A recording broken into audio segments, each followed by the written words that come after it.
Itu penting dalam analogi surga dan neraka. Orang Khawarij itu kalau ada orang dosa, itu dikatakan sudah tidak Islam lagi, dia sudah keluar dari Islam. Orang dosa itu wajib disiksa oleh Allah. Mereka bilangnya ya wajib. Dalam kelompok Islam itu ada kelompok namanya Khawarij, orang yang sangat ekstrim dalam berpikir. Dia mengkafirkan orang yang melakukan dosa apa? Besar, dihukumi kafir. Tapi pendapat ahli sunnah enggak, orang dosa besar ya dosa saja, tapi tidak usah dihukumi kafir. Kenapa? Cara berpikir ahli sunnah, surga neraka itu milik Allah. Kalau yang punya saja tidak apa-apa, ngapain ada yang ribet?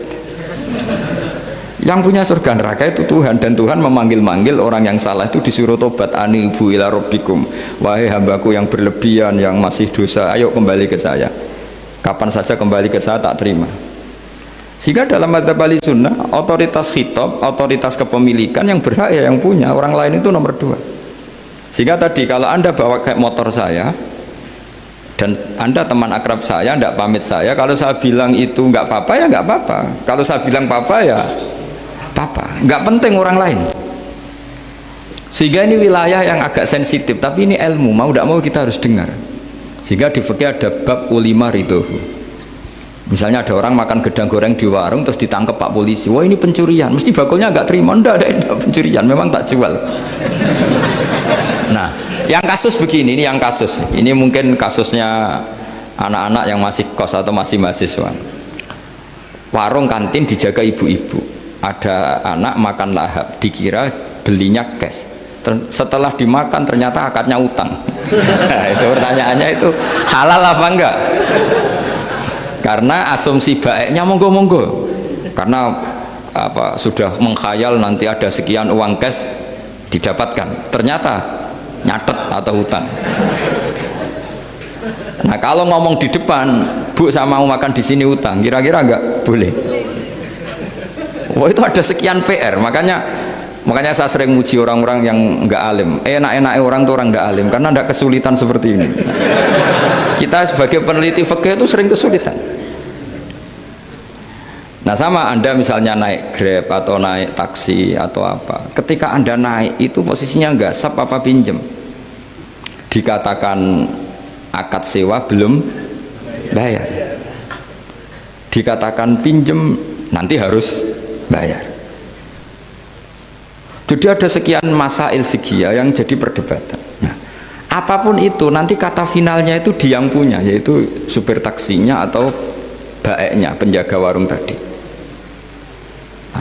Sehingga hukum itu bagi orang lain sudah tidak sah kecuali bagi yang punya. Nah di sini ini kelihatan benarnya mazhab ahli sunnah wal jamaah. Ahli sunnah mengatakan apapun salahnya seseorang setelah dia beragama Islam itu wilayahnya Allah. Kita tidak bisa berbuat apa-apa.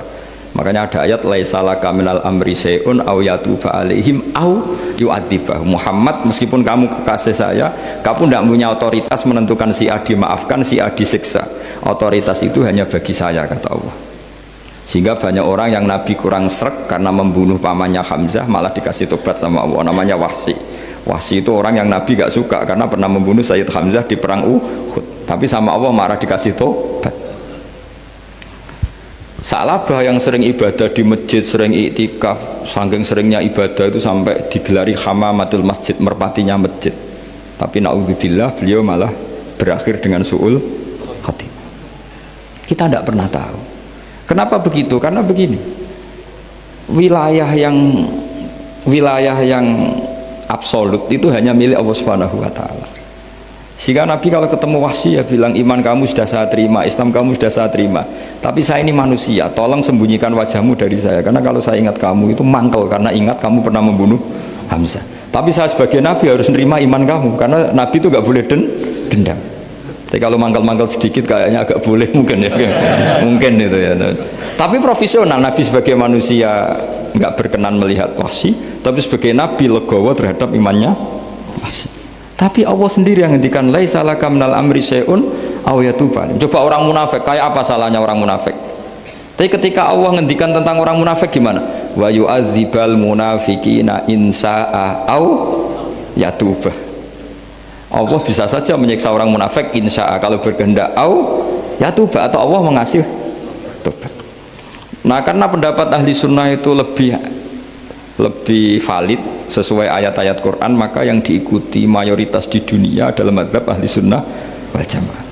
Dan itu dimulai cara berpikir yang sederhana. Yang berhak menentukan khitab ya yang punya, titik itu saja. Yang berhak menentukan khitab ya yang, lah tentu yang punya alam raya ini hanya Allah Subhanahu wa ta'ala. Makanya Allah mensifati dirinya Malik Yaumiddin. Kita tidak bisa. Makanya bahaya ya, pikiran-pikiran kayak Khawarij itu bahaya.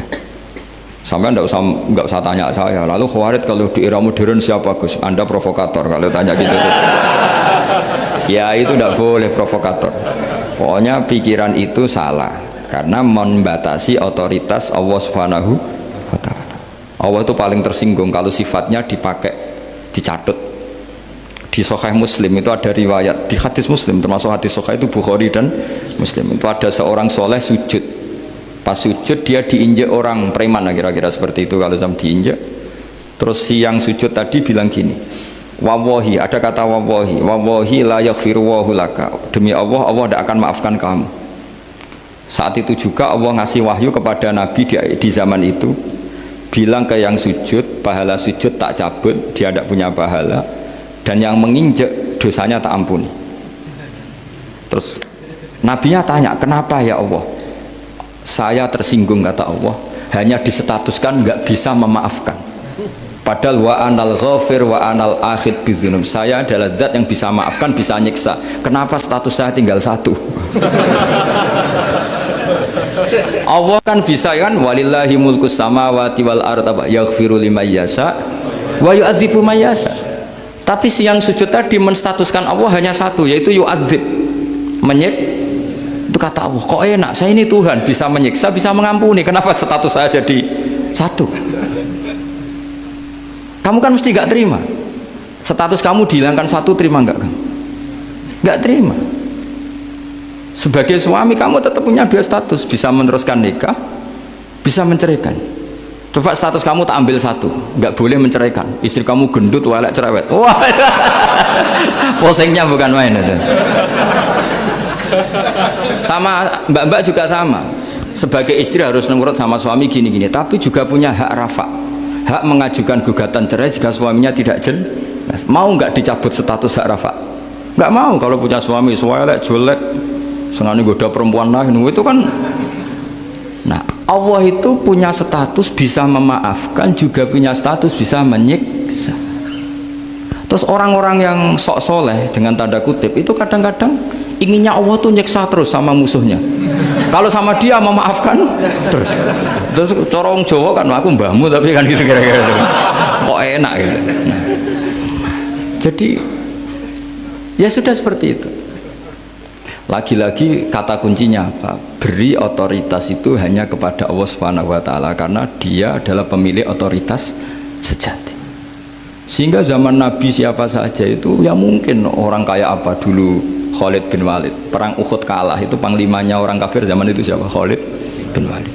Dan dia melakukan pembunuhan masif zaman itu, tapi dia dikasih tobat, namanya Khalid bin Walid. Tapi Sa'labah yang tukang di masjid kadang berakhir seperti itu. Ya sudah, akhirnya kita mau tidak mau ya sudah introspeksi. Sampai sesoleh apapun kita selalu diajarkan doa, ya muqallibal qulub tsabbit qalbi ala dini. Karena kayak apa kalau hati kita dibolak-balik? Karena cara berpikir tentang Islam dan tentang ateis atau tentang kekafiran itu mirip satu visi. Makanya hati-hati mahasiswa, karena senangnya berpikir sendiri. Ada ngelantur kemana-mana. Saya beri contoh. Sampai kalau sekarang masih miskin, berbahagialah. Karena miskin itu mudah jadi orang dermawan. Kalau orang sudah kaya itu ribet.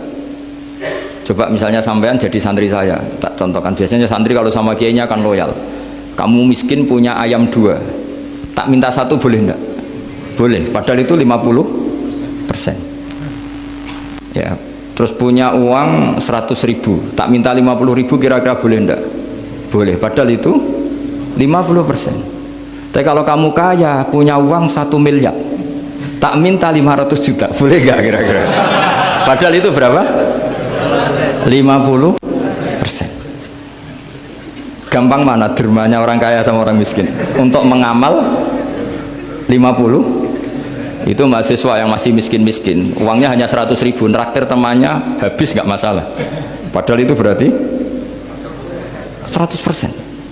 Uangnya 50.000 diminta temannya dikasihkan semua. Padahal itu aset satu-satunya. Nah, Sa'labah itu cara berpikir gitu sehingga Allah tersinggung. Saya beri contoh ya, Sa'labah itu singkat cerita kan kalau habis jamaah salam langsung lari pulang. Terus ditanya sama Nabi, kenapa kamu kesusu pulang? Istri saya di rumah masih belum pakai baju karena gantian sama saya. Saking miskinnya tuh baju itu gantian. Sama nggak usah bayangkan, lalu di rumah telanjang kayak apa? Berarti kamu porno. Kamu porno berarti, tidak boleh. Pokoknya ceritanya seperti itu, tidak usah lari, gantian pakai itu. Singkat cerita, ya Rasulullah, buat saya ini didoakan kaya. Sampai 3 kali Nabi bilang, bisa saja miskin itu lebih baik bagi kamu. Lama-lama sampai memaksa Nabi, akhirnya Nabi berdoa. Terus beliau kaya. Dan Sa'labah agak salah, dia nggak minta paket kaya barokah, tapi mintanya kaya saja, diturutin kaya. Pertama punya kambing di pegunungan ya, kalau di Arab itu kan kambing diletakkan di Jabalen, Mabenal Jabalen, di antara 2 lembah itu 40 sampai 80 sampai 4.000. Singkat cerita ketika 40 Nabi sudah memerintahkan sahabat diminta zakat. Berarti kalau 40 itu 1, kalau 80 kira-kira 2. Ya sudah gitu. Sebetulnya ketika 40 kalong 1 terkurangi 1 zakat itu kan ringan karena masih 39. Ya kayak tadi kamu punya uang 1 juta, jangan 1 juta, 500.000 sudah agak berat kamu. Tidak, gini saja, tak beri contoh betapa mudahnya dermawan bagi orang miskin. 1 juta itu kan zakatnya berapa? 25.000 ya. Rubul usyur kalau dalam bahasa Arab itu berapa? Kalau bahasa kampus kan berapa? 2%, 2,5 ya, 2,5. Itu bahasa keliru sebetulnya. Sama ikut saya saja. Saya itu berkali-kali saya pernah nggarap matematika, cepet-cepetan mbak pakar matematika itu mesti cepet saya. Karena saya ini agak bedui. Orang bedui itu cara berpikir itu lebih gampang. Jadi kalau orang Arab, tak ajarin matematika Arab ya, itu nggak ada porogapit. Jadi begini cara berpikir orang Arab itu berpikir bertahap. Ya kalau 2,5 itu kalau orang Arab bilang rubul usyur apa? Rubul usyur, 1/4 dari 10. Jadi kalau orang Arab berpikir bertahap. Jadi misalnya 1 juta, 1/10-nya berapa? 100.000. Terus 1/4-nya berapa? 25.000. Jadi disebut rubul usyur, 1/4 dari 10. Jadi 1 miliar, cari 1/10-nya dulu, 100 juta. Terus 1/4-nya. Sehingga nggak usah porogapit ruwet. Jadi orang Arab kalau bilang 1/10 sama 1/20 itu tidak bisa. Karena nanti tidak ada porogapit. Orang Arab bilang al usyur atau nisful usyur. Misalnya zakatnya apa itu zuru, berarti 100, 1/10-nya berapa? 10. Terus orang Arab kalau misalnya pertanian kamu biayai zakatnya 1/20. Orang Arab bilang bukan 1/20, nisful usyur. Berarti berapa? 100 usurnya 10, separuhnya 1/10, berarti 5. Lah 5 ini bahasa kamu apa? 1/20. Ya, bahasa orang kampus 5 kan 1/20. Kalau 10 1/10. Kalau orang Arab bilang apa? Usyur atau nisful, kan gampang gitu. Ya saya ulang lagi ya, berarti kalau 1/10-nya 1 juta, usurnya berapa? 100. Nisful usur 50. Ya, gampang mana matematika Arab sama matematika ini sama? Daripada sama nggak porogaf betul pusing saya lihat itu. Ya sudah gitu aja, pokoknya diusurkan semua. Orang Arab kalau bilang tuh diusurkan semua, berarti 1 juta. Misalnya zakat mal kan 2,5, berarti 1 juta usur dulu, berarti 100.000. Lah zakatnya itu rubul usur, 1/4 dari 1/10. Ya di 1/10 dulu berarti 100, habis itu rubul usur 1/4 dari 1/10 berarti ya, jadi gampang saja, 1 juta tulis saja langsung 100.000 usur, terus 1/4-nya 25. Gampang mana? Gampang lagi pakai kalkulator.